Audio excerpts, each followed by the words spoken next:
You say you can hear.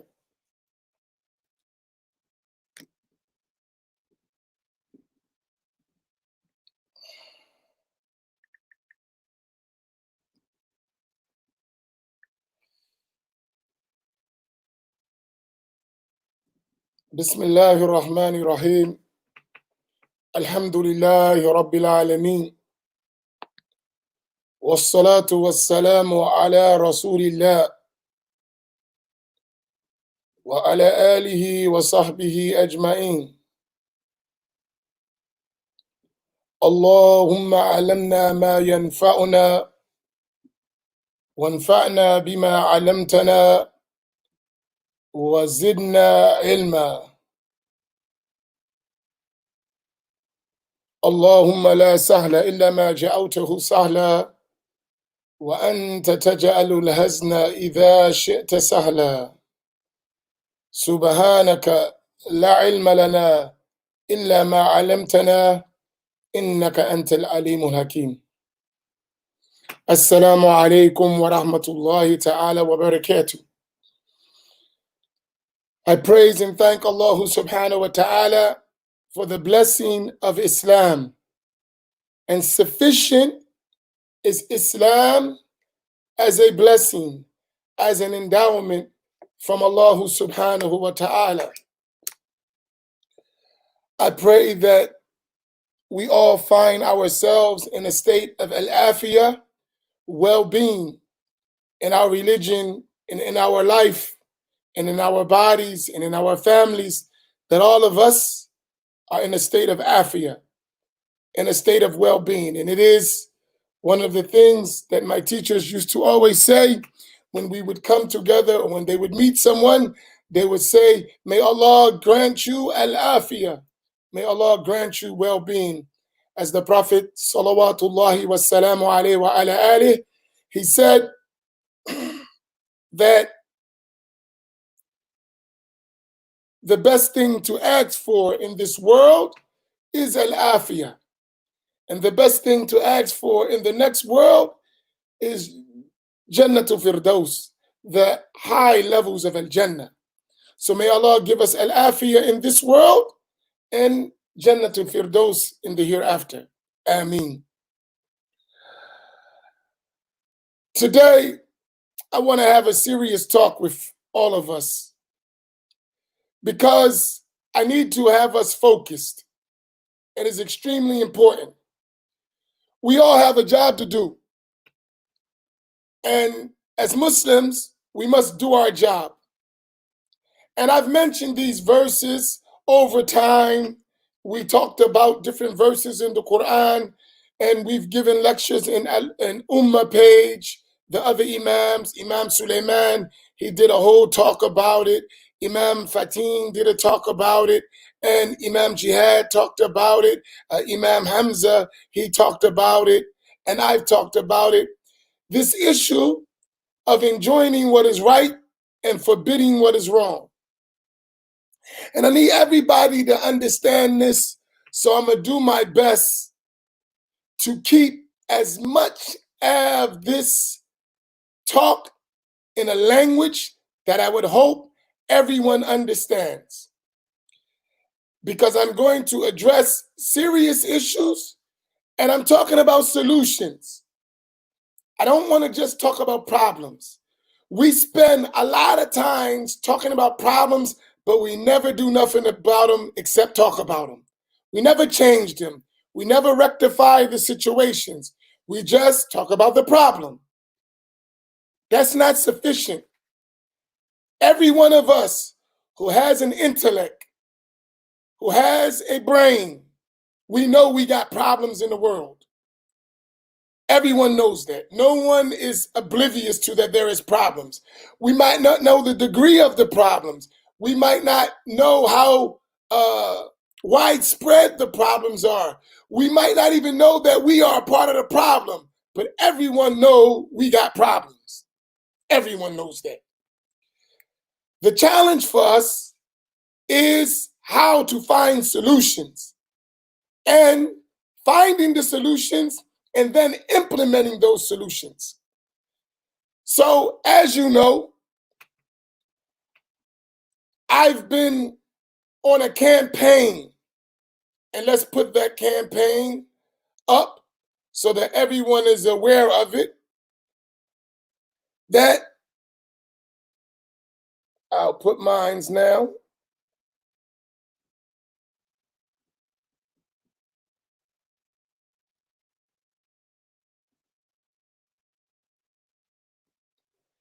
That has been my campaign. Black Muslims matter. And I'm not going to back off to that until everyone that I know among the Muslims around the world realize that Black Muslims matter. I'm not going to stop. So for my brothers in Islam that are not African American or not Black, you're going to have someone to reckon with until you fix this issue. So, and if you, excuse me, if you are not the one that doesn't realize that, then you need to be also on the front lines of fixing this situation. So you have a responsibility.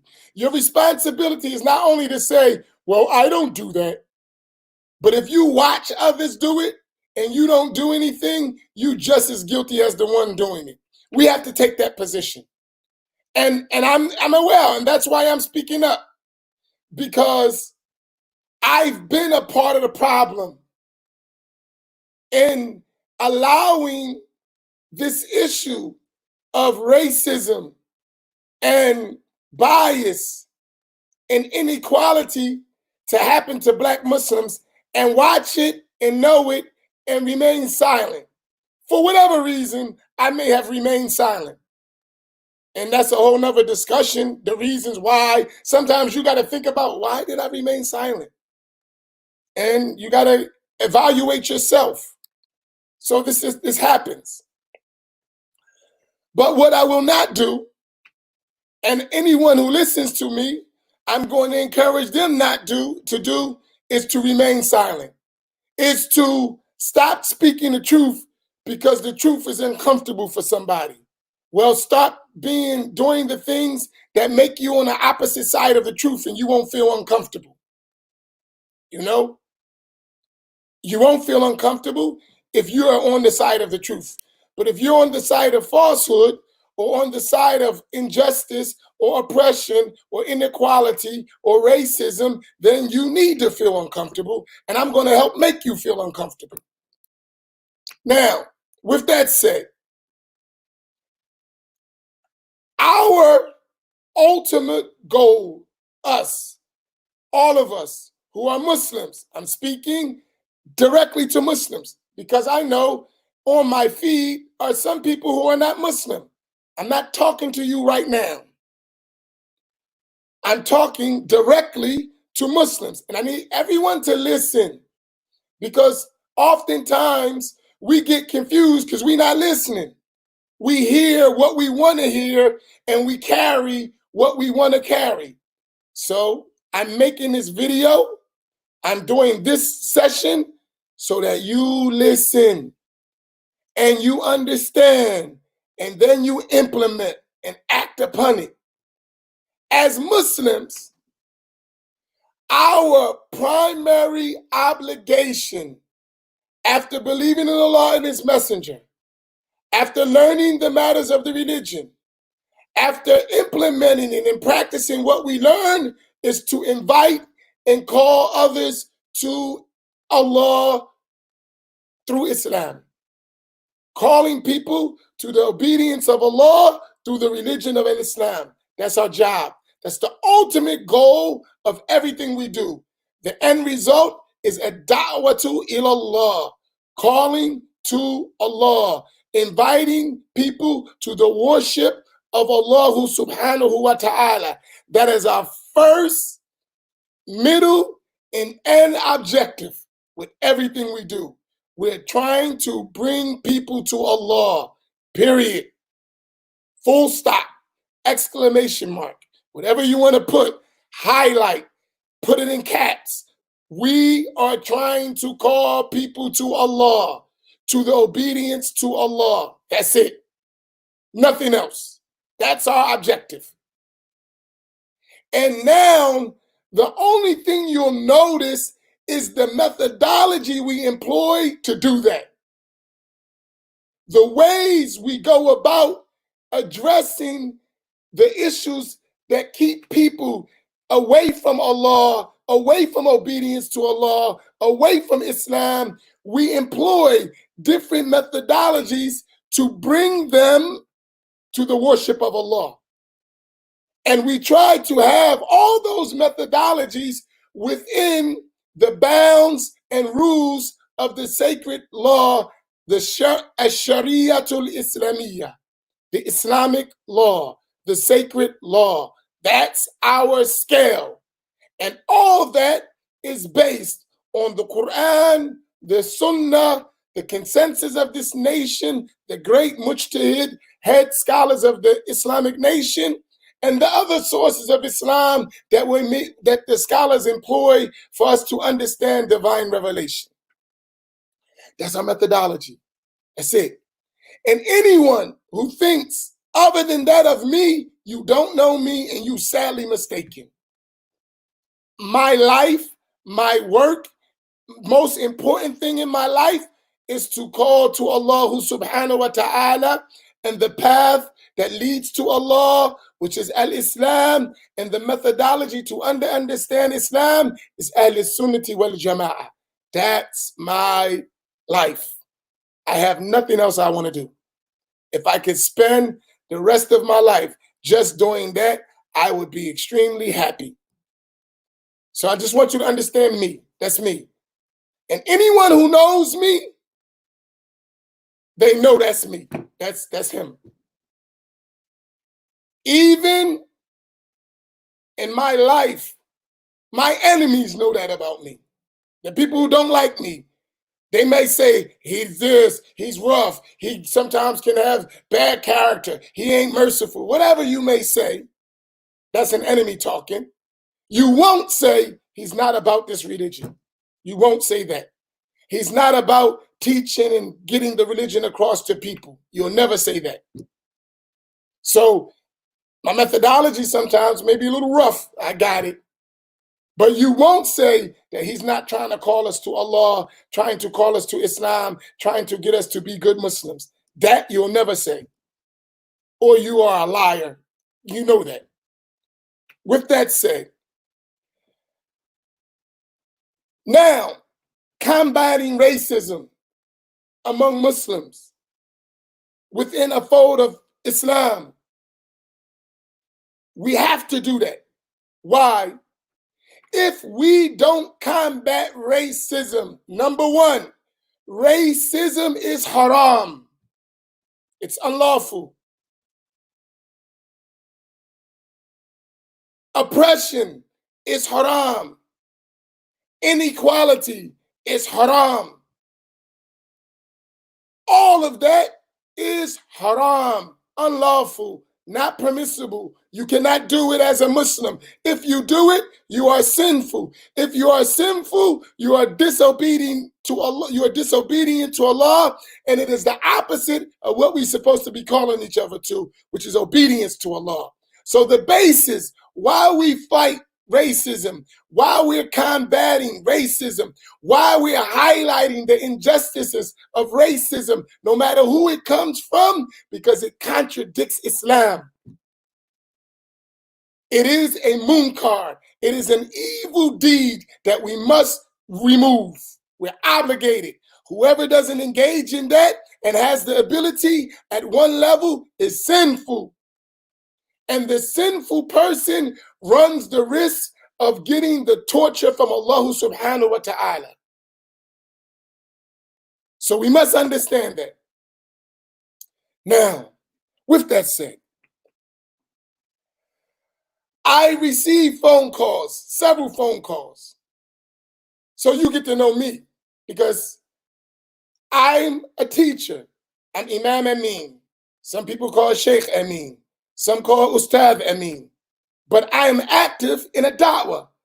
And in da'wah, when you're calling people to Allah, you call humanity to Allah. Not just black people, not just Arabs, not just Pakistanis, not just Bengalis, not just whites, not just Africans, everybody, you call to Allah equally, trying to make sure everyone is on the Sirat al-Mustaqim. That's your job.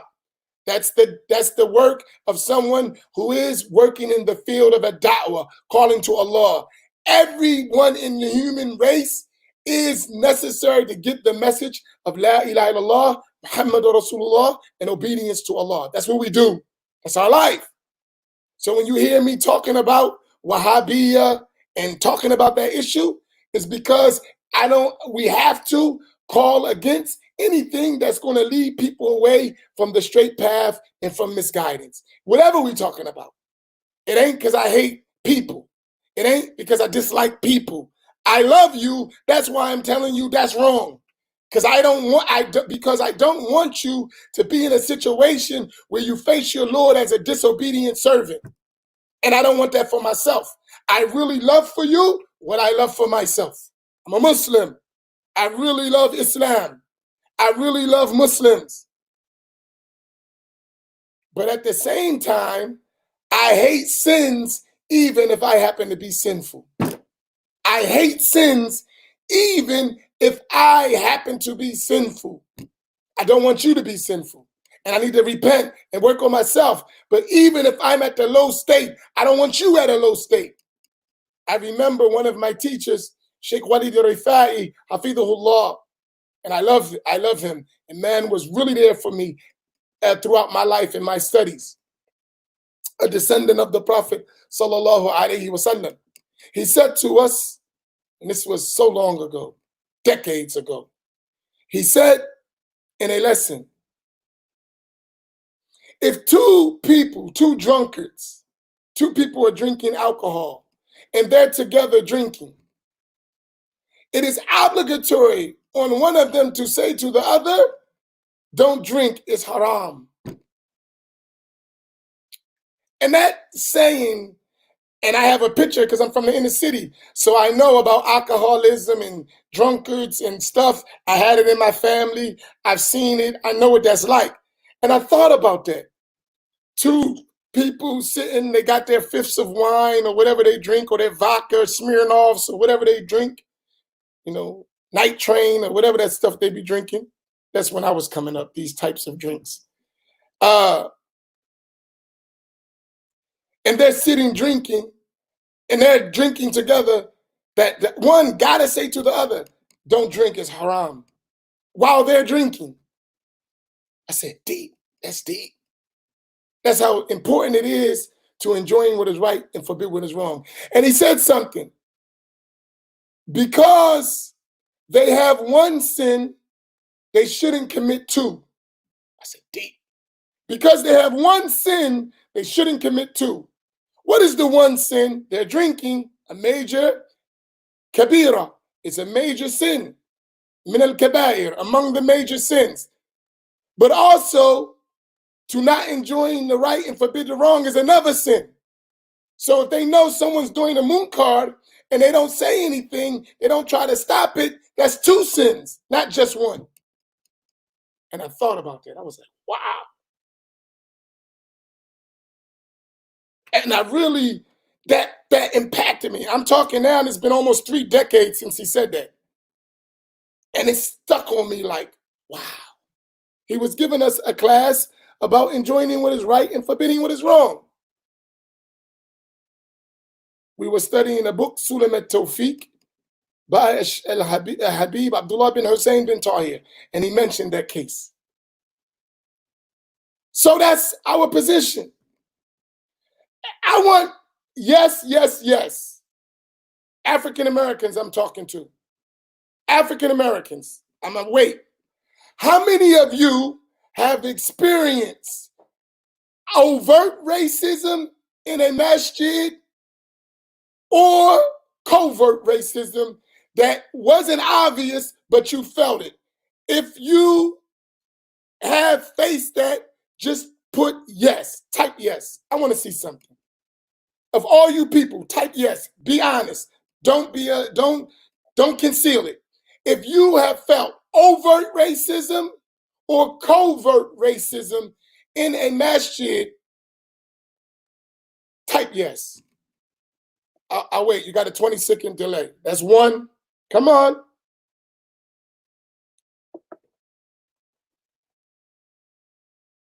That's two, three. Come on. Come on. Let's go. Don't forget I'm black. As a Puerto Rican, Black American. Yes, keep coming. Keep coming.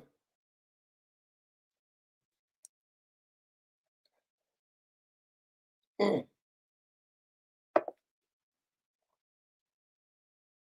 Okay, we got the point, and keep coming. Don't stop. So that means all of us, and I'm Imam Amin. Some Sheikh Amin. I go to places and they kiss my hand. They kiss my hand, literally. Arabs, white people, Caucasians, Bangladeshis, Pakistanis, Egyptians, Moroccans, Syrians, kiss my hand. And I felt racism. So I'm not imagining things. So don't tell me. And someone said that they passed my videos or the lectures, these post-Fajr reflections or the night classes, and they said Imam Amin is calling us racist, and I kiss Imam Amin's hand. As to say, because you kiss my hand, there's no such thing as racism, even if it ain't coming from you. That doesn't negate racism because you, as an individual, love Imam Amin because you didn't know Islam and he taught you, and you kiss his hand out of respect for what he taught you. It doesn't erase racism from people that are like you in your ethnic group. It doesn't negate it. Maybe you have overcame racism, and alhamdulillah, but that doesn't negate what exists. And if you learn properly and you enjoying what is right and forbid what is wrong, you're not going to dismiss all these African Americans who by consensus have said, we get treated unfairly, we feel racism, we feel inequality in the masjid. That's a problem. The masjid is Baytullah.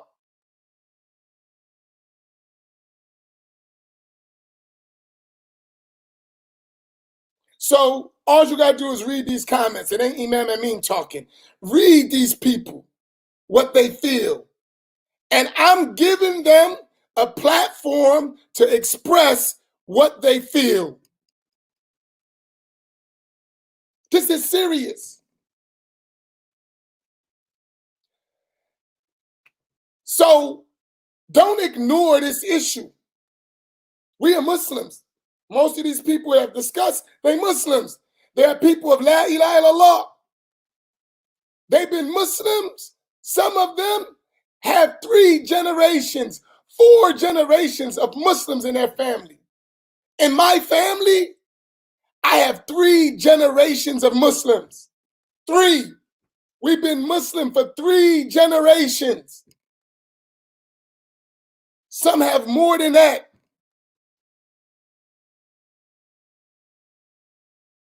I've been Muslim with the Shahada and the deviant ideas learned. I'm talking about when I uttered Shahada 40 years ago. My children are Muslim. My grandchild's a Muslim. My nephews, grandnephews, Muslim. I got so many Muslims in my family. No one in my family has not heard about Islam.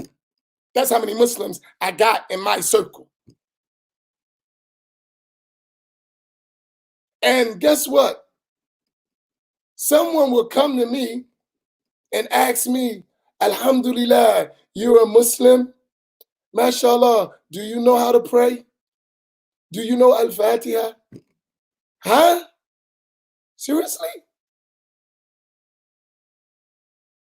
You either completely ignorant or you're suffering from racism that you think Black Americans don't know Islam. It's racism and we don't know it, but I'm going to call it out. I had had a program yesterday, and I'm going to get to a solution, but I'm talking so we can clearly say it ain't a problem. Nah, we're going to remove that. It is a problem, and we're not running from it. We're going to address it. I'm speaking for myself, and everyone else can speak the same. They can talk about their own experiences, and I express, you get a platform and you speak.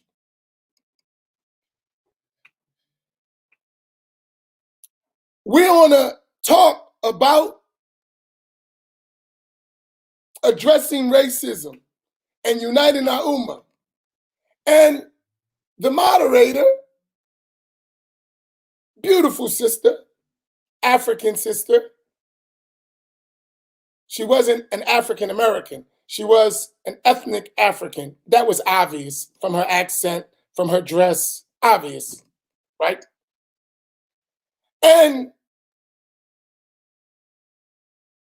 she said, she read my whole biography, summarized version. Imam Amin Muhammad, he's the Imam of Masjid Muhammad. He's a teacher. He studied over here. He studied with this sheikh in this world, in Egypt. He studied with sheikhs in Egypt, Syria, Lebanon, Saudi Arabia. Read all of that. After reading all that, then not from ego side, just he's an Imam, that's true. He's a teacher, Ustad, Sheikh, that's true. He does it. And believe me, I don't qualify for none of that stuff from my side because I've been around real sheikhs and real imams, and I'm not one of them. But I am doing the job. But you know what? After all that, you know what I became? Brother Amin. Huh? Brother Amin. And I said to her, I said, you and your master, do you go to the imam and say brother? Or you say imam so-and-so or sheikh so-and-so? And when she thought about it, she's like, I didn't even think about it like that. I know. That's what I'm talking about. You would never go to the imam in your masjid, where is your culture, and say brother. You would say imam. You would say sheikh. And I've seen it in other cultures where all together, they'll say brother imam to the Pakistani, sheikh to them, or the Arab, and then look at me, we on the stage together, teaching together. I'm teaching books. And then you say, hey, brother Amin. What the heck is that? If that ain't racism. And the one that they said imam or sheikh don't even got 20% of my educational background. So what is it? It's racism. Let's call it out. If I put my resume to his resume, there's no compare whatsoever. But he's imam and sheikh, and I'm brother. Give me a break. You can't see that? That means you're entranced in your racism. And that's the worst form of racism. You're a racist and you don't even know you're a racist. That's why you don't stop.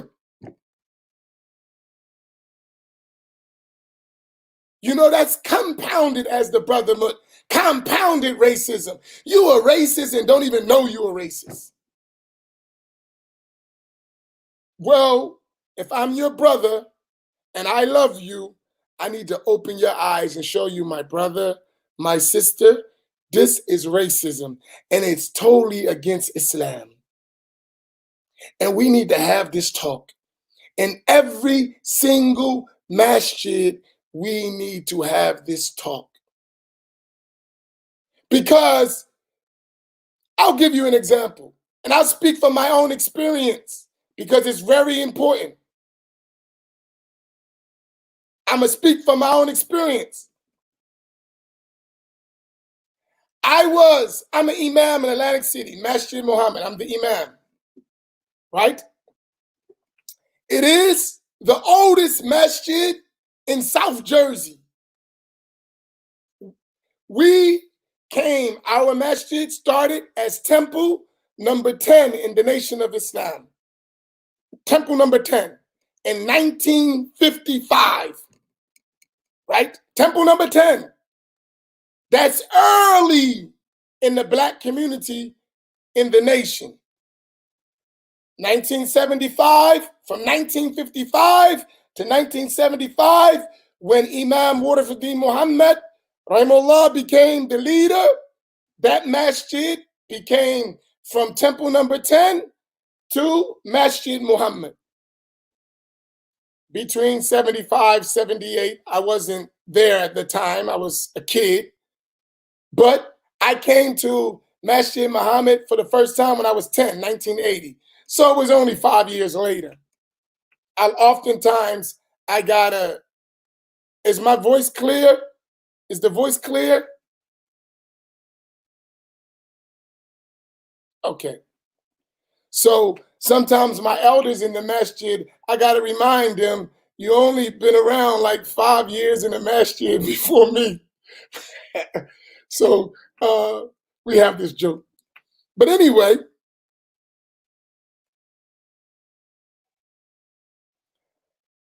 so we became Sunni Muslims, praying, fasting, believing in Allah. I'm talking about Masjid Muhammad. I'm not talking about my own journey. I'm talking about Masjid Muhammad.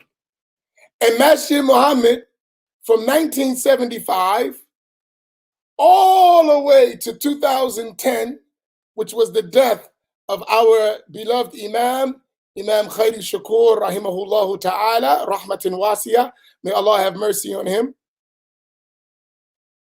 was the only masjid in Atlantic City, New Jersey. All of the immigrants, no matter where they were from, when they came to Atlantic City, they went to Masjid Muhammad.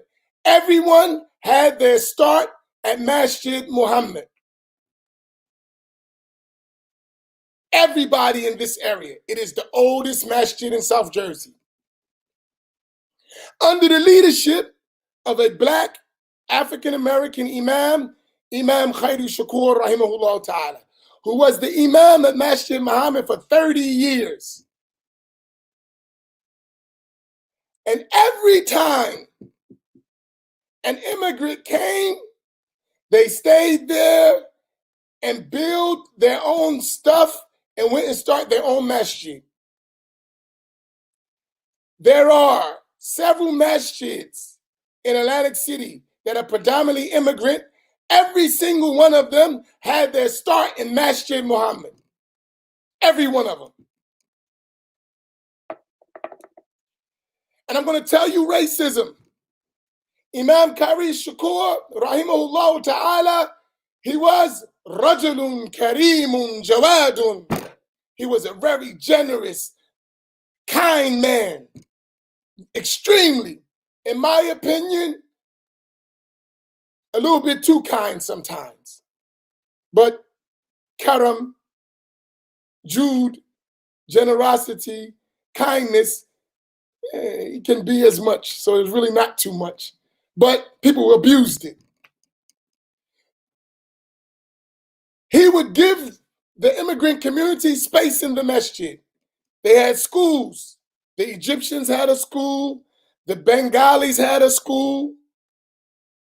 And in those schools, they taught nobody but their children in a predominantly black masjid. The African-American children were not given any access to those schools.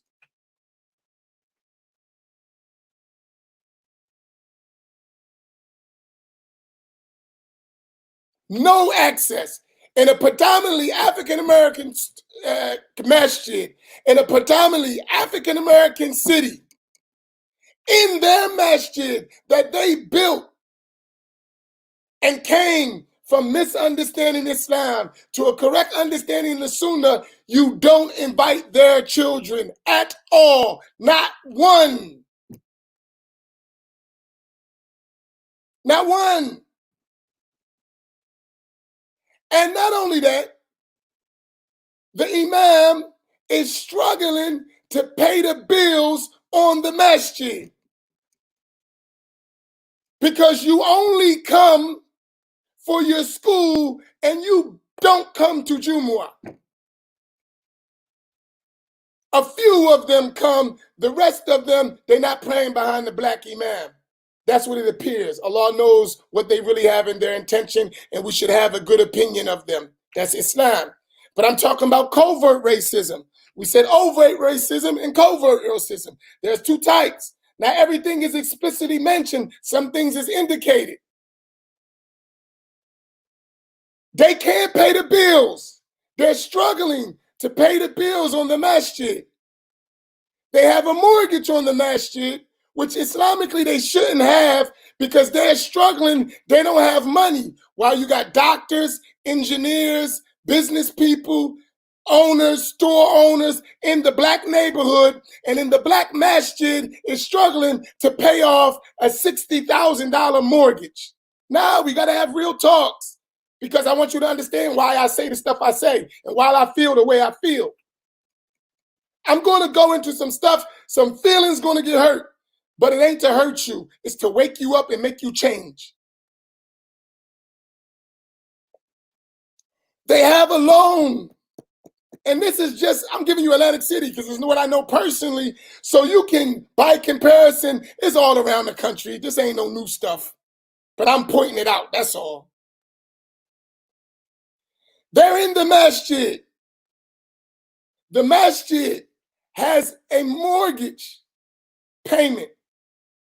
Only $400, $458, something like that, a month. That's it. And they have a balloon mortgage of $60,000. We know mortgages are haram. They shouldn't have been it with all you immigrants, with all this money and all these people that shouldn't, for $60,000. That's one check for some of you. But they ain't give it to the black community. That's a whole nother story. So we ain't talking about the interest and we ain't talking about that. And I'm going to address this issue of do we have any ownership? Yeah, that's another talk, but let's stay focused. I'm just giving you the background. And I'm speaking by way of what I've seen with my own eyes.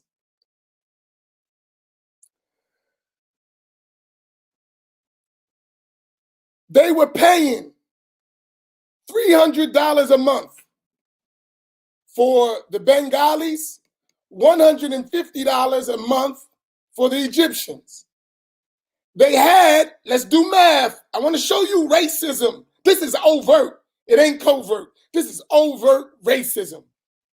Masjid struggling, barely paying their bills.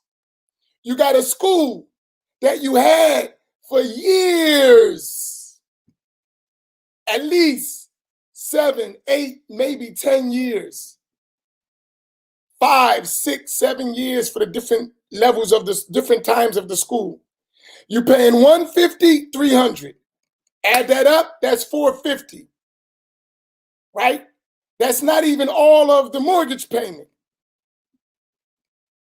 Tell you, you have the school that you don't invite none of the blacks. You're charging each of the families $30 a month. You have in the Egyptian school around 50 kids. In the Bengali school, you got almost 100 kids all over the masjid. Our masjid is big, 10,000 square feet, so it can facilitate that. No black children, remind you. 50 times 30 is how much? $1,500, right? $1,500 a month you're charging. Then the other ones, you're talking about $3,000 a month. So the Egyptians is earning $1,500 a month, giving only $150. The Bengalis earning around $3,000 a month and only giving $300. In the masjid, they're doing it every week while the masjid is barely paying its bills. Let's just talk about justice. If the masjid, which is for Allah, for da'wah, the house of Allah, and that's the term you use, is struggling, can't pay its bills, How are you in the masjid making more money than the masjid? Tell me what's wrong with that picture. Explain. How does that make any sense? And how, as a Muslim, are you comfortable like that? Tell me. How are you comfortable? How do you sleep at night doing that stuff? Wait a minute. So, yeah, I'm serious. I ain't joking. And they know it. That's why I hear they don't mess with Imam Amin. They know Imam Amin don't got no cut card when it comes to this stuff.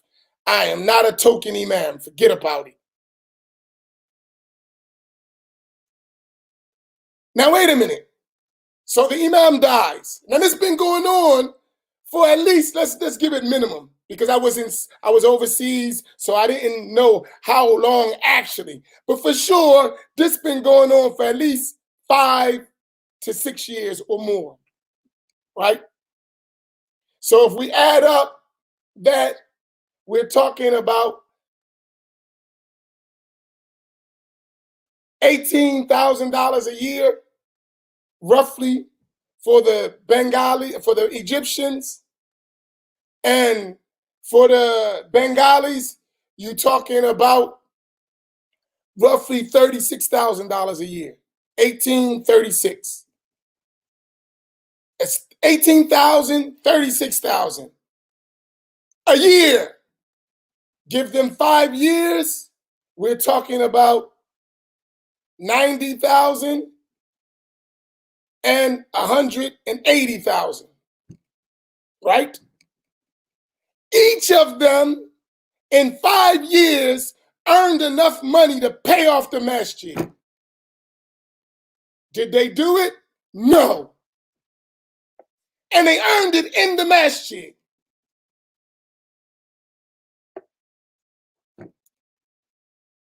The Imam dies, rahimahullah. We discover the masjid still owes $60,000. That was the original payment, because all the money they paid was all interest, and they didn't pay nothing on the principal except a few $1,000s. They still owed $60,000 at the death of the Imam for a building that only cost $60,000. So the masjid paid $60,000 in interest with that going on.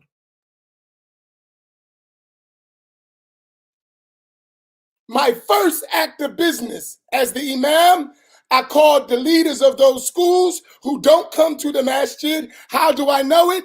Because many people at Masjid Muhammad, and these for those dissenters, I was giving Jumu'ah in Masjid Muhammad almost 2 years regularly before the Imam died every week. They forget that. And I was teaching in the masjid for almost 2 years before the Imam died. They forget that too. I was already there. I was the assistant Imam in place, placed there by the Imam. I was already doing the job.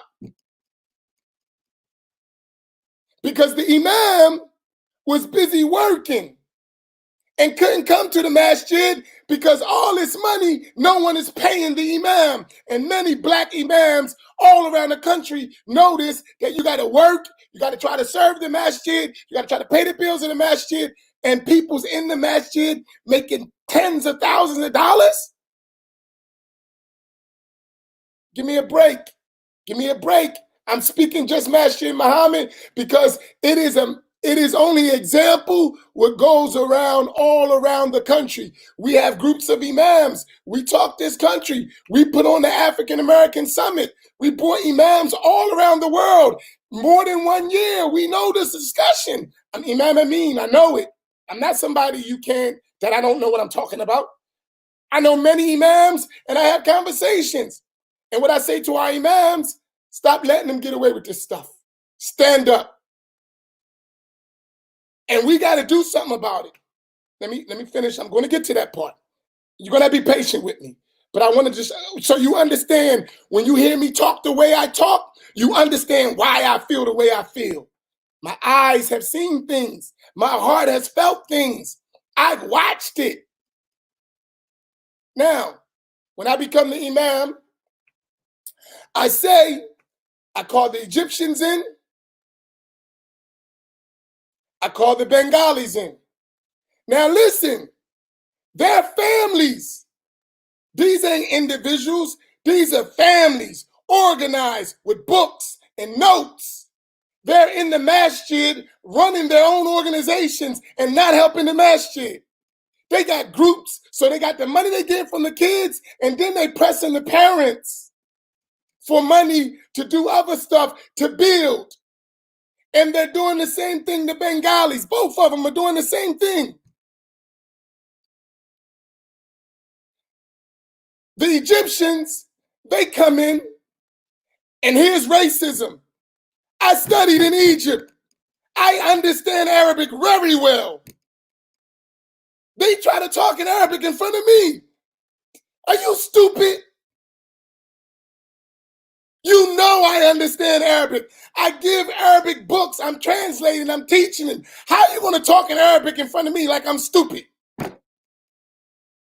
This is how deep racism goes. You're in front of me trying to talk in Arabic, getting your story together because you didn't expect me to call your butt in the office in front of me like I don't know what the hell you're saying. That's how bad it is. Excuse me, because I get pissed when I think about it. And then I got to start talking in Arabic so you can understand that, knock that nonsense off. And you know what they do? They start crying. Oh, Imam, I told them, I'm doubling your rent. You're going to pay $300. I told the Bengalis, you're going to pay $600. This is the condition of the masjid. I'm the Imam. We're not doing that. You're going to help. Oh, Imam Amin, we are poor. Nahnu fuqara, masakin. Baloney. You're not poor. You got a bunch of money. All that money you've been saving up while Imam Kari was alive, give some of that back to help save this masjid. Tears. The women, the men, they're not going to learn the Quran. You're taking the Quran from the children. La hawla wa la quwwata illa billah. What kind of Imam are you? How are you going to take the Quran from the kids? We don't have money. Well, I'm not finished. I said, man, I'm not trying to hear all that. 300 for you, 600 for you, or get out. You heard what I said. I didn't stutter. You're going to pay 300 a month from now on. You're going to pay 600. If not, get out. The Bengalis, the same thing.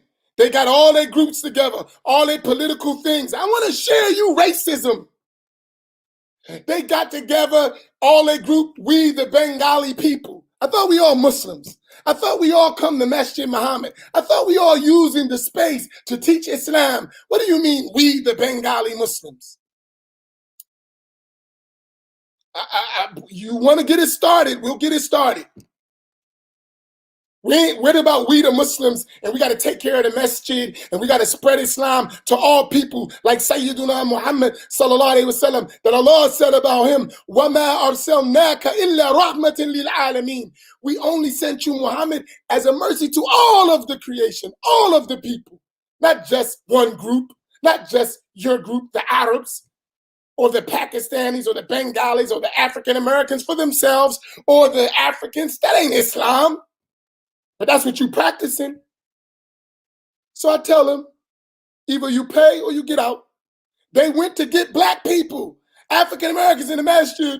Could you talk to the Imam? He's taking the school from the kids. My kids ain't learning nothing. My kids is in the street. You don't even let them come learn the Quran. What are you talking about, the children? What about our children? You don't even let them come. And you teach, your children don't even speak your language well, but you make sure that you teach in your language so that the black kids can't come and understand. Talk back to me. As our young people say, facts. That's real. So I told them, I'm giving you a personal so you can understand. And then stop your fake act like you don't know what I'm talking about, because I'm going to put it in your face and you can't deny it. I tell them, listen, you got to pay, you got to go. What do? They pay for like 3 months, 4 months. They don't go nowhere. The money they didn't have, they're paying. And the masjid goes to another situation. Now there's an extra $450 coming to the masjid to pay for that mortgage that they never paid for 10 years. It's getting down. What do? They leave. After 4 or 5, some stayed, the Bengali stayed a little longer. The Egyptians left after about 6 months, 6 to 7 months. What did they do? They went to the suburbs, bought another building, built another masjid, and started a full-time school. I thought y'all was broke. I thought y'all didn't have no money.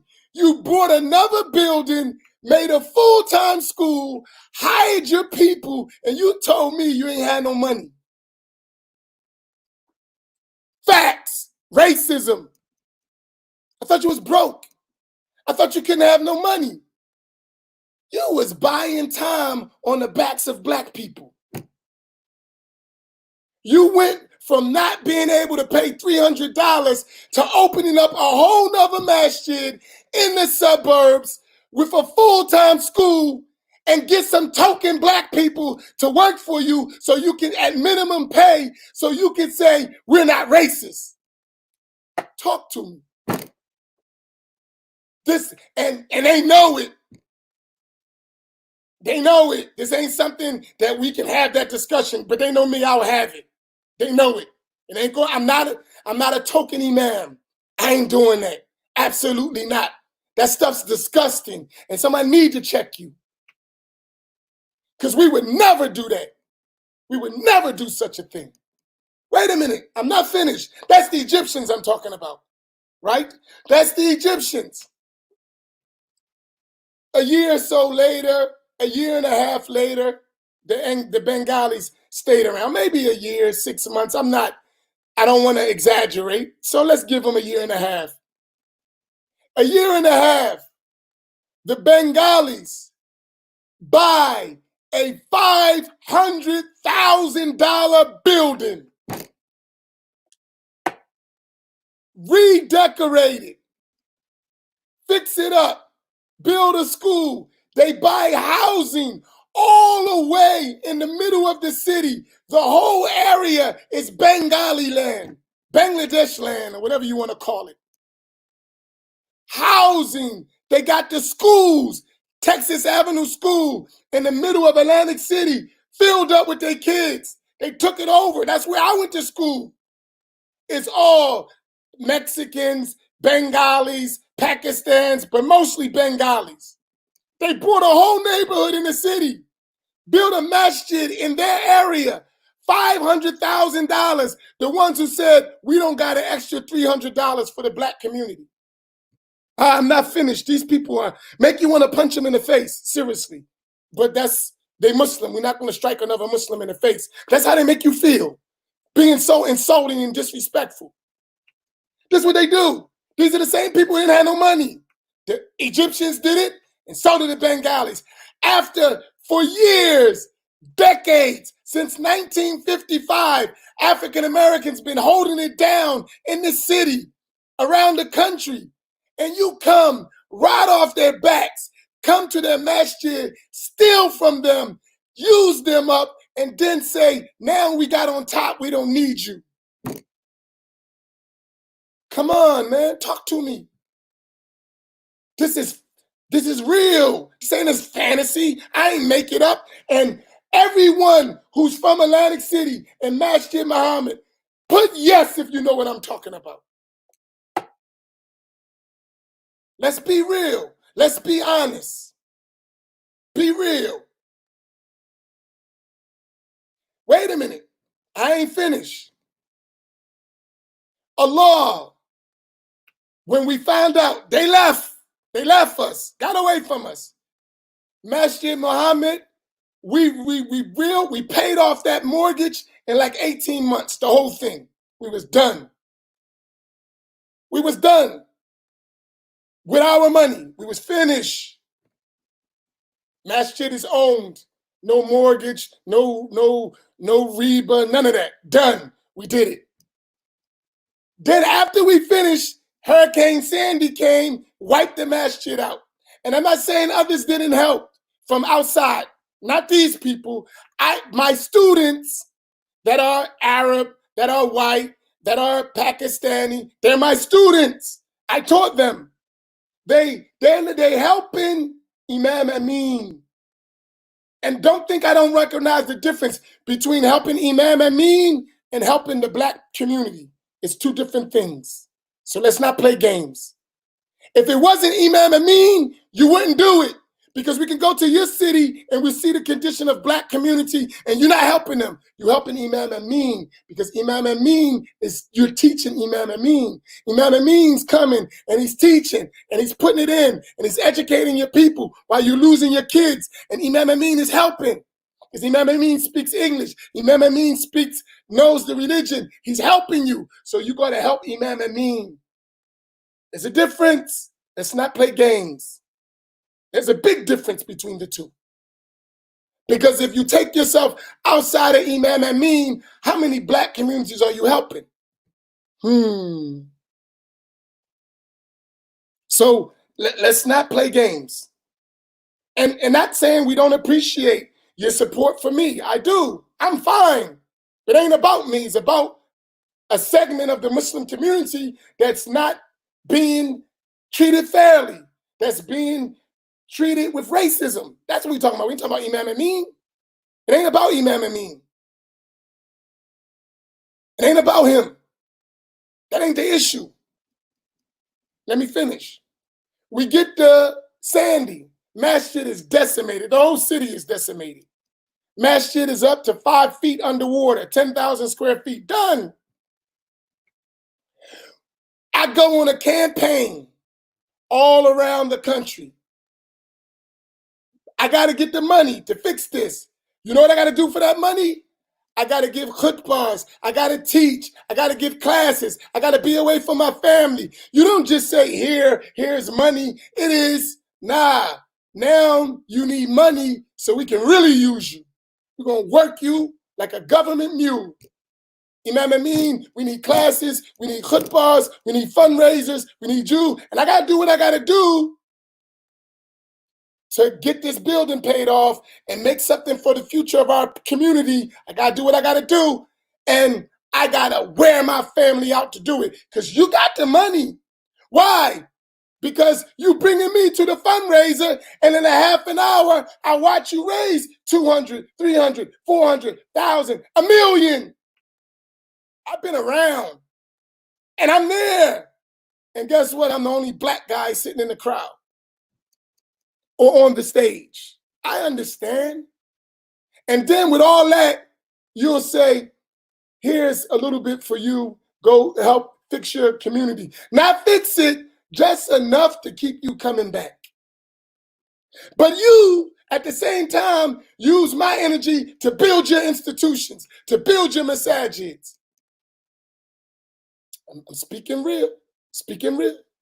Wait a minute. When we finish, we rebuild the masjid. We fix it after Sandy. We got the prettiest masjid in Atlantic City. We put the work in. We got it done.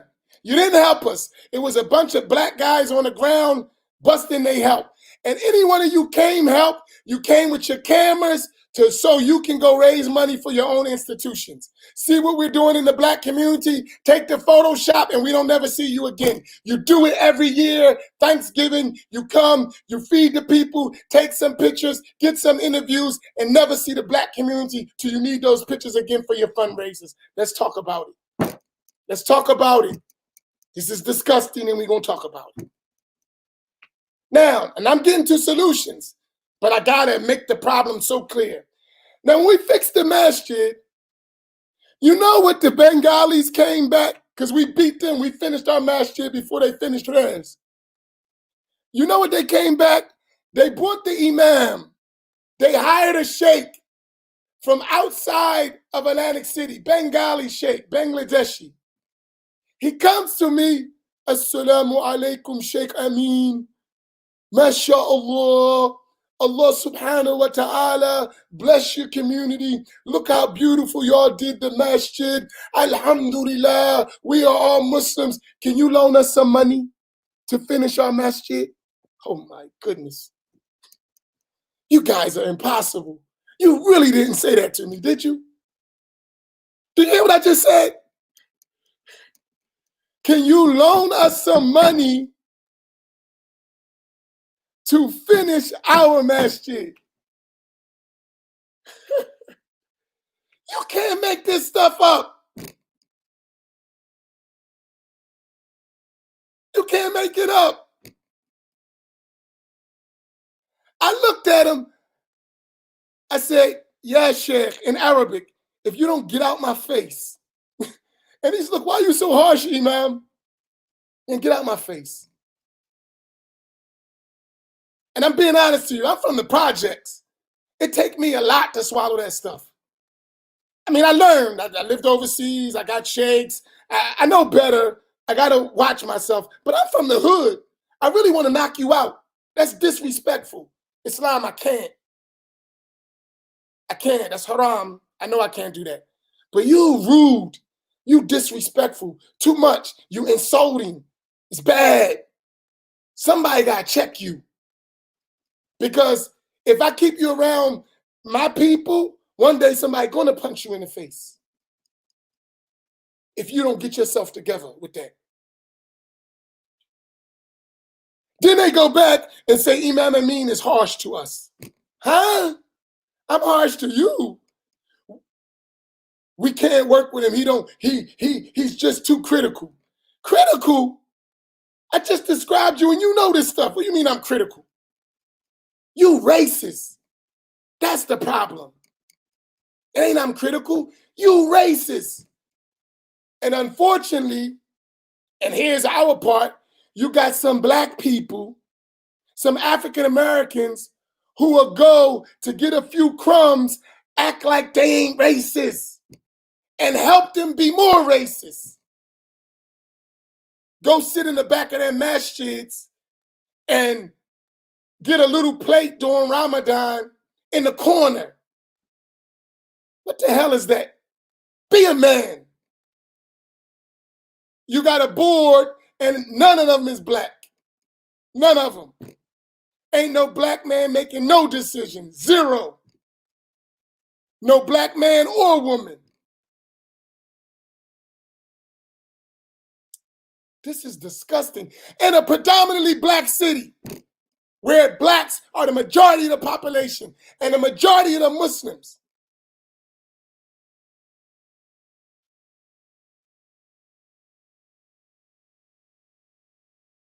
I'm just sharing with you. All right. So that's a background. I'm not finished, but that's the background. That's part of what I see. Okay, they're separated. Now they're separate masjids. There's the Bengali masjid, the Pakistani, Egyptian masjid. I'm not finished. All of them started from where? The black masjid, where there was African-American leadership. They all left. I'm not following a black man. That you don't have to say it. Your actions said it. Your actions speak louder than your words. That's obvious. That's why you opened another masjid in a city that can fit all of us in one masjid. So why you open another masjid? For what? For you. Tell you. Not only that, that's Bengalis, Egyptians. Now let's go. We're Ahl Sunnah. So now, because the Pakistanis, they have differences among them. This is real. So they got Deobandi, Brahmi. I'm going to talk about it all since we're talking. The Brahmis, they don't like the Deobandis. They say their belief is wrong and the Deobandis have a beef with the Brahmis. But the Deobandis and those Salafi Pakistanis got the money. The Brahlois, they don't have a lot of money. There are some, but the real money is with those doctors and lawyers who either became Salafi Wahhabi or Brahlowi or Deobandi supporters. Those Brahlois, before they knew that Imam Amin was Ahl-Sunnah, that he's Ash'ari, Shafi, and hard against Wahhabism, before they knew that, they was praying behind the same people they considering disbelievers or kuffar or all that other stuff, you know, working their politics. When they found out Masjid Muhammad is big, the Imam, he's Ahl-Sunnah, he's a Sunni, he's Ash'ari, he's against the bad creed of the Wahhabis, and he doesn't accept, they come to Masjid Muhammad in a group, not individually, in a group. MashaAllah, Imam, we're Ahl-Sunnah, we with you, we believe in you. First they want to test me. Let's see if we can run our stuff. He's black. You know blacks don't know nothing about Islam. Uh-oh, he got sheikhs, he knows stuff, he got chains of narration, he got books, he know our madhab better than us. But he's going to let us do our stuff. MashaAllah, we Ahl-Sunnah. Let's have mawalid, let's do dhikr, let's bring in scholars, let's teach, and everyone know about Masjid Muhammad. We a place of learning and knowledge. We bring scholars from all over the world. That's what we do. We are known in the black community for people of Ahl-Sunnah and teaching knowledge. That's what we do. We ain't racist. Come on in, Aki ya Ahl-Sunnah, mashallah. Sheikh Ahmed Rida Khan, radiyallahu ta'ala anhu, we have asanid, we have chains to him. He's among the shuyukh of our shuyukh. That's mashallah. We down. They come. We got Maulana so-and-so, we got Sheikh so-and-so, we want to bring the mufti from so-and-so, the judge from Pakistan. Ahlan wa sahlan, come on, we all Muslim. What do? You gathering your troops, you raising money, same move as the Egyptians, same move as the Pakistanis. You come, and they got a different tradition. They bring the sheikh, and while the sheikh is doing knots or giving talks, they throw money at him. $50 bills, $100 bills. That's the custom. Nice custom. I've benefited from that custom, right? That's what they do. You can give one lecture, depend how you motivate people, you can walk away with $500, $1,000 in just talking. That culture, they throw the money, and they throw the money at you. It's not insulting, it's like honor. That's the culture they do, which is good, mashallah, they take care of their teachers. I don't have no problem with that. But I want to show you something. Now you in the masjid, with the black masjid. You got the masjid filled up. Hundreds of people. They don't come to Juma. They don't come to no classes. But when your sheikhs come and your people come, there's no room to sit down. None. No room. No room. Hundreds and thousands of dollars are being thrown at the sheikhs and at the munshits, the ones who are singing the knots. And then you have one Pakistani going around with a pad. Each family, how much you going to give, how much you going to give, how much you going to give, raising money outside of what they throwing at the sheikhs. Then, when they finish cooking food, biryani, all kinds, and I'm a Pakistani lover of Pakistani food. Everyone know that about me. One of my favorite foods. Wreck the kitchen, mess, trash. Then after they finish, walk their sheikhs out, leave nothing for the masjid. And I say nothing. If you don't get on their backs, they will walk out and give nothing for the masjid. Zilch. And won't clean up. Find a poor black man and give him $50 to clean up after we finish. La hawla wa la quwwata illa billah. And I had to tell them poor black men that was doing that, and if I told you who it was, I won't tell you because it'll be embarrassing for him. I said, don't ever take another dollar from them. Let them clean up. If they're going to give you money, they're going to help you and still give you money. Don't take another penny from them. If I catch you, me and you going to have a problem. Don't do it again. That's what they're doing. And leave the masjid a wreck.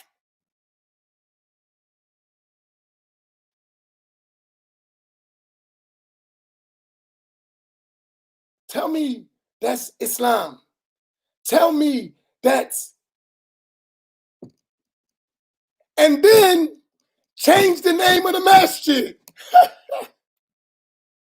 Masjid Muhammad been there for 40 years as Masjid Muhammad.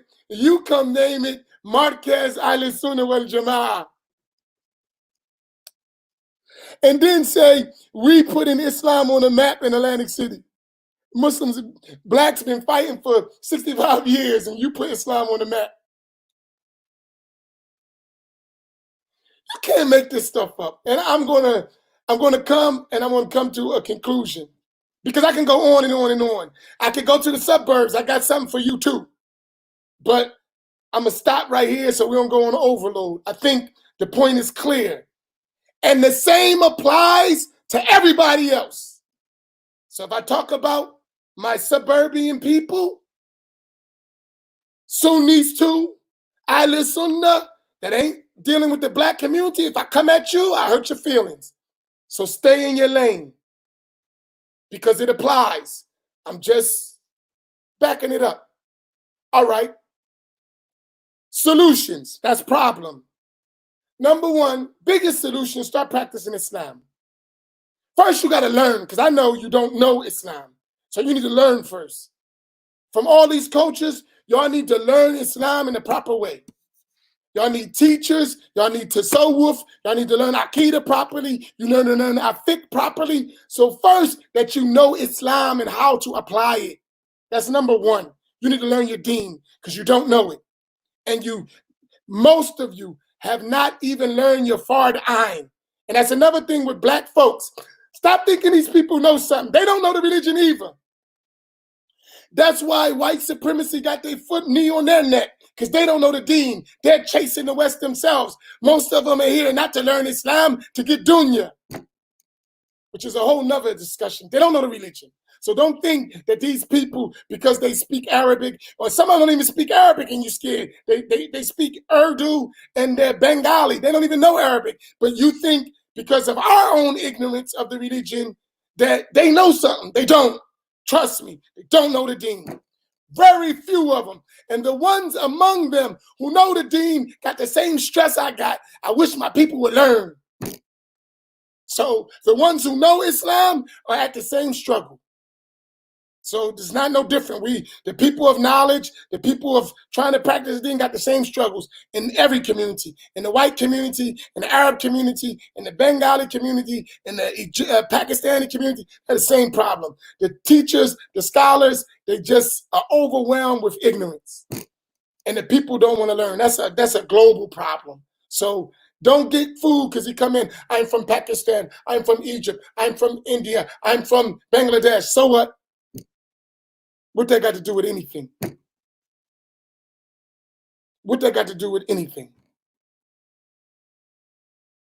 Nothing. Learn your deen. That's number one. That's the solution. That the priority for us is learning the matters of the religion. And we got to put it that every Muslim we come in contact know at least their fard ayn, their personal obligatory knowledge in belief, in practice, and in spirituality. In Aqidah, fiqh, and tasawwuf, we got to make sure every mukallaf, every morally responsible individual knows their basic parts of the deen. Because once we get that fixed, we can start working on other stuff. But if you're ignorant of the religion, I don't know how we're going to help you. Because you don't even understand the deen. So that's why you do what you do, because you don't see nothing wrong with it. Because you don't know the religion. So we're going to fix that first. That's the first job. And I had to tell one of my students, he called me, and he's going to be a leader. May Allah make him leader among the Pakistani community. May Allah increase him. May Allah raise his rank. Because they went to him and reported to him. Imam Amin is really different now. He's strange. And they called me. Well, he didn't call me, send me a message because he know how I am. He's like, let me send Imam a message because if I call him, he's going to set me on fire. As soon as I got that message, 15 minutes long, and I saw his pain and his struggle, I called him right away. And he was right. I set him on fire. He knew it. And he's a student. I taught him. And he went on. He went overseas. He learned. And may Allah make him a great scholar. I love him. But he knows me. Yo, bro, we're going to speak truth. And I hope you, and you know who I'm talking to, go do your job. Fix your people.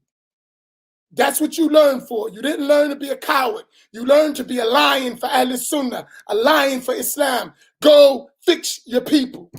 You know what you got to do. Don't give them a pass because they're your people. Fix them. This is real. If we're going to fix the problem, because at the end of the day, we're trying to get people to Islam. So that's one. They got to learn. Number two, you got to admit your problem. After you learn, you got to admit that we've been doing the wrong stuff. We've been racist. We've been unfair. We haven't been brothers to the black community. We've been more friendly to the white community, to non-Muslims, than we've been to Muslims that are Muslims because they're black. You got to admit, because that's when you're going to make a change. You got to admit that, they used to say something in NA or AA. You never notice a person's in NA, Narcotics Anonymous or Alcohol Anonymous. They've been free of drugs and alcohol for 20 years, and I'm still in recovery. You ever notice that? I'm still in recovery. But you ain't did drugs in 20 years. I know, but once you stop admitting your problem, you're likely to fall back into it. So you're going to have to say, listen, we were wrong. We have to admit we've been unfair and unjust to our brothers and sisters in Islam. Ain't about race. We Muslims. So it shouldn't be about race, but it is, and that's wrong, and you got to admit it.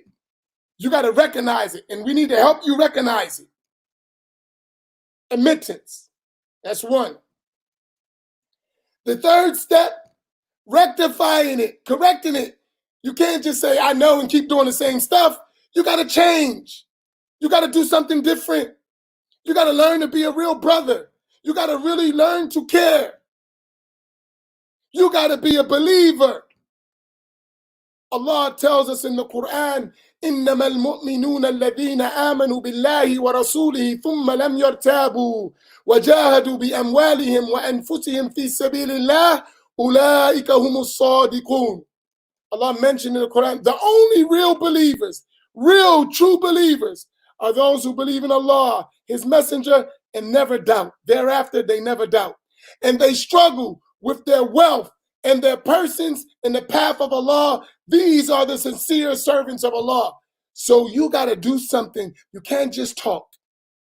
You got to actually do something. You got to make a physical change. And that change got to come with your money, got to come with yourself, and it got to come with sincere faith.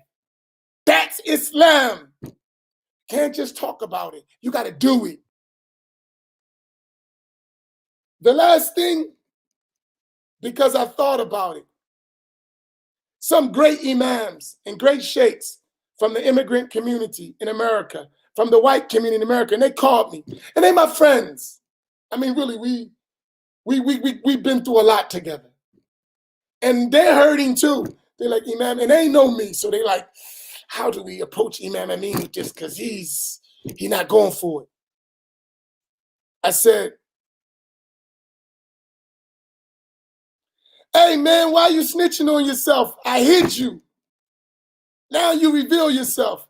Now you got to come on live, and you got to, now you put yourself out there, Habibi. I got to come get you. I was hiding you, but you put yourself out there. Now you got to come out. Got you, right? That's my student, Nisar Chowdhury. Let us make dua that Allah subhanahu wa ta'ala make him among the great ulama. This young guy, he's a young Pakistani. He's a soldier. But we got to help. He got a hard job. It ain't easy. He's a good young man. He came and lived in our masjid and took abuse and a lot of stuff to learn the knowledge of the religion. And I remember telling him it got rough. Sometimes he would call me at night, stuff going on. He had crying, tears in his eyes. Imam, I don't want to leave you, but this stuff is rough.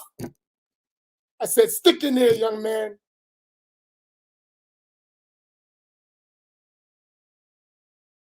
And mashallah, it is people like him that can help change. You want to talk making alliances? We need alliances like that, who can take a real discussion. It's a little bit easier because he know I love him. So it makes it a little bit easier. Probably someone else would be rough. But with me, he know I love him. I sacrifice for them, his whole community, his youth, his people. He know that about me. But maybe one day I'll bring him on to have that conversation because he can handle it. He's an intellectual. He likes to debate anyway, so he can handle it. He graduated from Rutgers University. He's traveled the world, Pakistan, Egypt, Turkey. He can handle a discussion.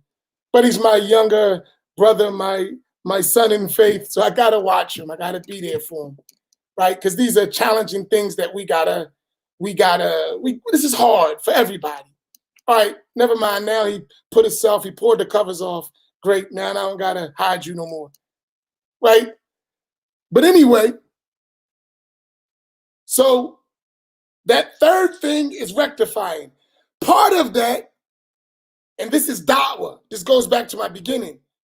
You got to use your resources to strengthen that community that you helped take wealth out of their community, that you came off their struggle and benefited, that laid the ground of Islam in America so that you can come here and be comfortable. You got to take your resources that you got from America and you got to share those resources with them to let them continue their work sincerely without no strings attached. So that's what you can do. You don't got to take charge. You need their voices because you can't talk like me. You can't. Not that you don't have the ability, but you always got to realize they're going to come get you if you get too loud. I'm an American. I'm a real Black American. I ain't going nowhere. My people been in this struggle for over 400 years. I know these people. I know this system of kufr that we're fighting. So I'm really your ally. Empower me to do the work. Not just me, all of these African-American people that if you help them, you build them up, they can take the knee off all of our necks around the world. When they got La ilaha illallah, Muhammadur Rasulullah, and they got this kind of passion. Because y'all celebrate Malcolm X, but y'all don't do nothing to build Malcolm X's. You celebrate, you go to his grave, you have celebrations, you do Malcolm X Black History Month. La hawla wa la quwwata illa billah. But how many Malcolm X's is in the city? Thousands around the country, Malcolm X's. If you help, use your resources, let them be free, let them learn Islam, let them convey this deen, they could change the world if you stop being racist. Our ummah will overcome everything. We won't need Black Lives Matters mixing with all these different things. Us as Muslims, all of us can change the world, but we gotta be Muslim. We gotta stop my Pakistani group, my African American group, my Egyptian group, my Bengali group, my African group. We are ummatun wahida, one nation. We got to live that and stop talking it, and it's fake. If one of us is struggling, one of us is hurt, one of us is sick, all of us feel the pain. You do it for the Pakistanis when they're struggling. You do it for the Syrians in their struggle. You do it for the Palestinians in their struggle. Everybody come, help our Palestinian brothers, help our Syrian brothers, help our Pakistani brothers who are struggling and poor, help everybody around the world except the Black Americans. Come on, man. Let's be fair. How the heck you in America and there's Muslims all around hundreds of African-American masjids and you don't give them no money, you send all the money somewhere else. And we brothers. Come on, man. Let's be real. Let's be real. You come, you build, and I'm not talking about one individual. This is a systemic problem among Muslims. It's not one group. It's a systemic problem. There is systemic racism among Muslims, and we must fix it. This is real. Stop putting your head in the sand. It ain't going to change. You got to wake up. Allah gave us something to change the world, and we're not using it. When Muhammad sallallahu alaihi wasallam came on the earth, he used it, and he changed the world. He took Islam to all the corners of the world. And he said, you know what? Bilal, get on top of the Kaaba. You think Bilal was the only one that could call the adhan? Of course not. Abdullah ibn Maktoum, he could call the adhan too. He put Bilal up there. There's a message in that. He was showing something. He was breaking down racism and all that. That's among the wisdoms of putting Bilal on the Kaaba.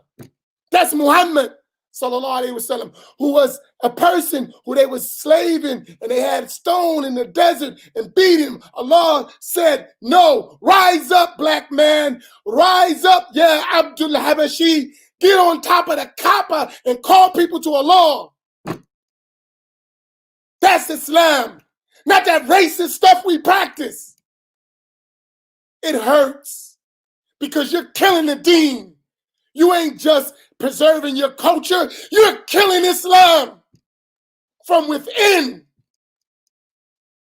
When you understand this deen, when you practice these ugly kufr practices of racism and bigotry, you are killing Islam. Do you understand? Do you get it? Somebody got to tell you, you're killing Islam. Every time you practice those racist practices, you're killing a Malcolm X, a potential Malcolm X. You are killing their spirit.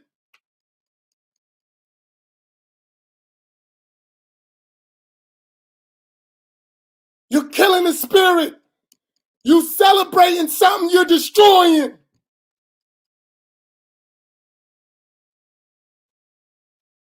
And for me, I got a little son. He's 9 months years old. He's 9 months. Hafidhahullah. I gotta make a society that lets him be successful, that allows him to spread this message of La ilaha illallah Muhammadur Rasulullah. So I gotta tackle these issues. But I'm not just talking about the Muslims. I'm in the streets. I'm dealing with the people. I got a meeting tonight with the mayor, the chief of police, the prosecutor. I'm in the streets. I'm doing what I got to do to try to help this situation. But I can't go and fight non-Muslims and racism in the society, and I'm right in the house of a bunch of racists, in the masjid, in the house of Allah, the worst place for it to be. Can't do it. That would be nifaq, hypocrisy, if I shut up and be quiet so you can feel comfortable and continue that bad behavior. No. And guess what? You're not going to be popular doing that. They killed Malcolm X for doing that. Don't forget.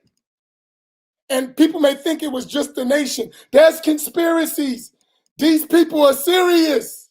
They'll make the environment to wipe you out. But we got to build more than one. If they kill one, they make 1,000.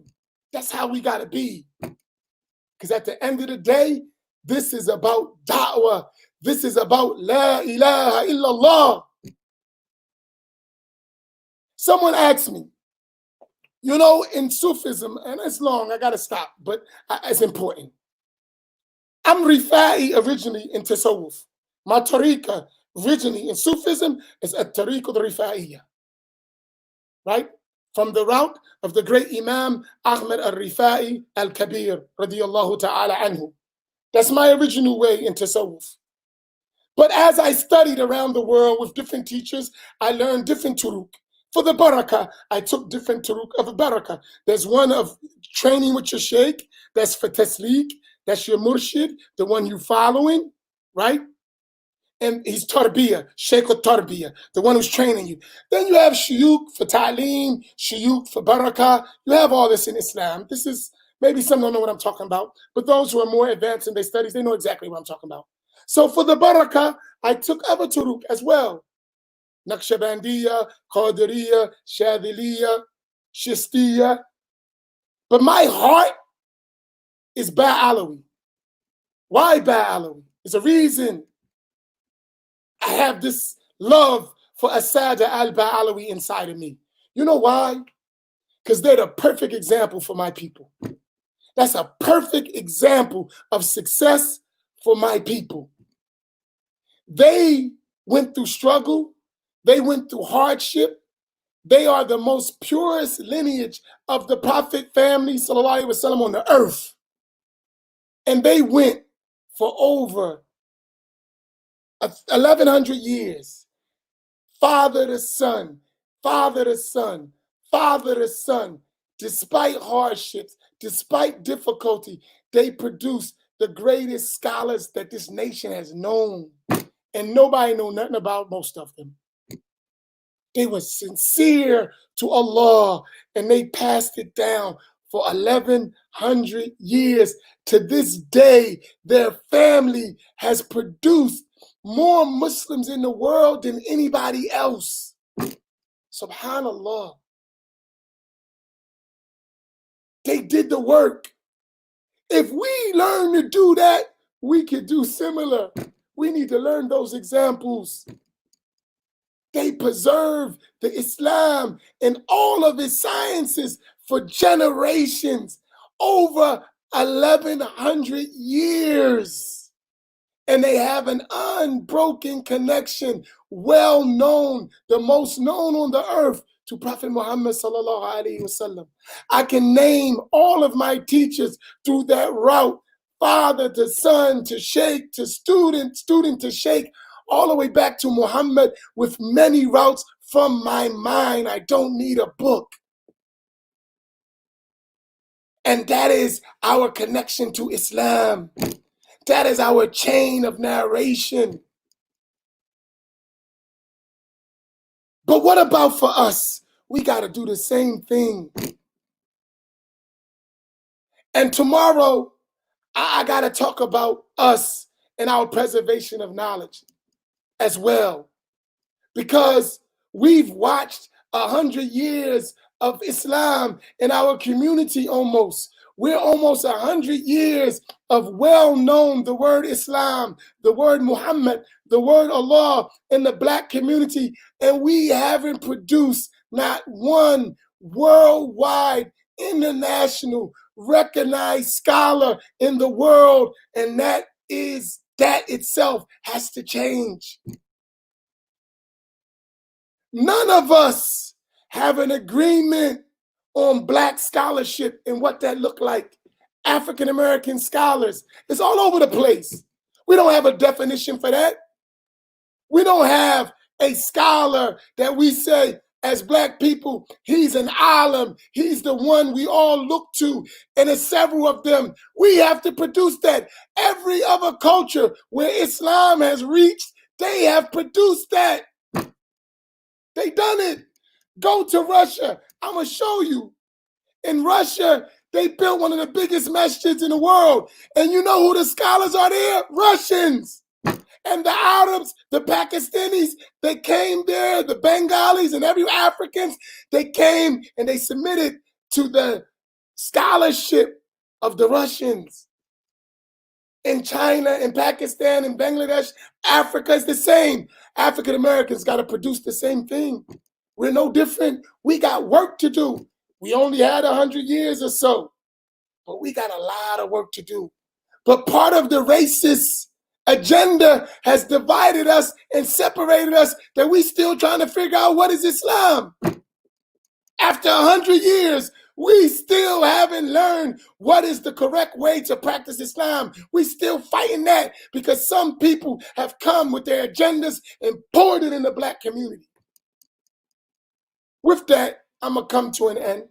You got my point. Anyone, it's an open challenge. And I say challenge, an open invitation.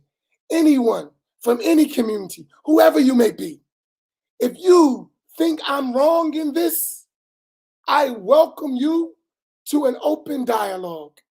I'm not running. I'm not hiding. I don't care who you are. If you say what I'm saying is not true, it's wrong, it's incorrect, and don't pick one little point and then dwell on that and forget the rest of what I'm talking about, because everyone got mistakes. I don't care who you are. You too, right? But the point I'm making, if that point is wrong, I welcome you. I'm available. I'm on the internet every day. I'm in the masjid. I'm not hitting. Everybody know me. I can't hide. I welcome you to sit down and have a discussion. So the solutions, there are 4, maybe 5, but he put up there. But I put them. Number 1, learn Islam. Number 1, learn Islam. If we don't learn no Islam, we don't learn our obligations. In every masjid, they're not circles of knowledge. People learning in every single masjid, I don't care where they're at. They should be circles of knowledge. People got to learn the religion.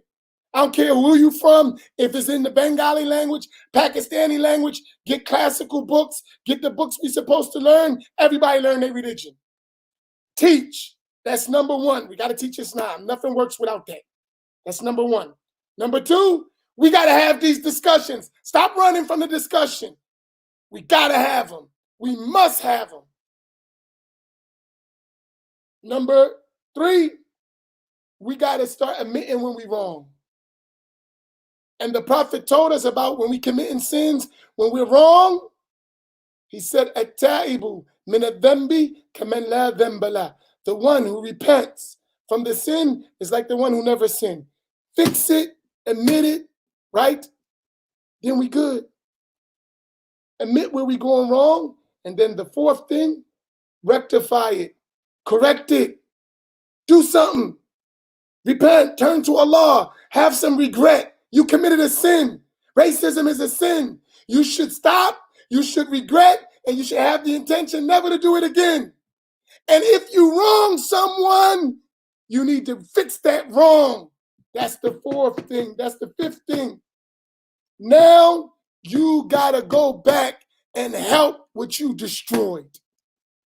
So you gotta use your resources, your money, and you got to spend on these African-American communities without conditions.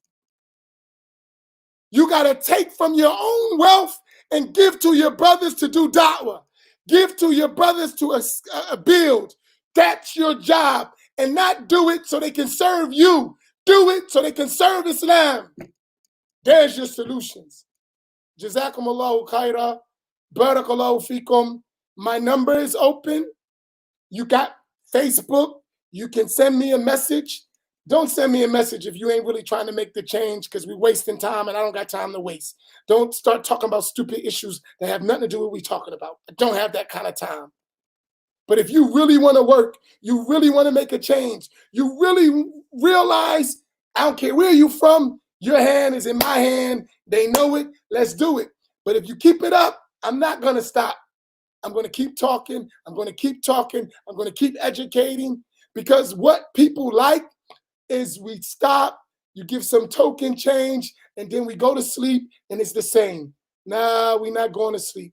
As these young people say, we woke and we're not going back to sleep. Period. Not long as I got a breath in my body, we're not going back to sleep, inshallah. So, inshallah, I'll see you tomorrow. Jazakumullahu khaira. I ask everyone, spread this video. Every single one of you, Share right now. Share, share, share, share, share. That's how we're going to get the message out. I'll go on the front line. I'll take the heat. I'm not a chump. Once you start knowing about me, I've been through far worse than what they got to offer. Trust me. So I'm not worried about that. I'm a hardcore dude. Trust me, I can handle it. I've seen white supremacy at its worst.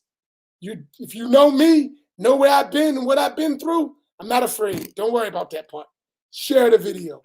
Spread it. Get it out. Because what I want to do is put some fire under our black leadership. That's what I really want. Because when you start speaking the truth and stop tap dancing for money, tap dancing to save your position, tap dancing for your job, and deal with the issue, it'll change. So yeah, I'm putting fire under your butt too. Because we got a responsibility. We can't keep hiding and intellectualizing and academicing our way out of it, all the nonsense. This is real stuff. Real people are being affected. Please, Jazakumullahu khaira, wa sallallahu ala Sayyidina Muhammad, wa ala alihi wa sahbihi wa sallam, subhana rabbika rabbil izzati amma yasifun, wassalamu ala al-mursaleen, walhamdulillahi rabbil alameen. Assalamu alaikum wa rahmatullahi ta'ala wa barakatuh.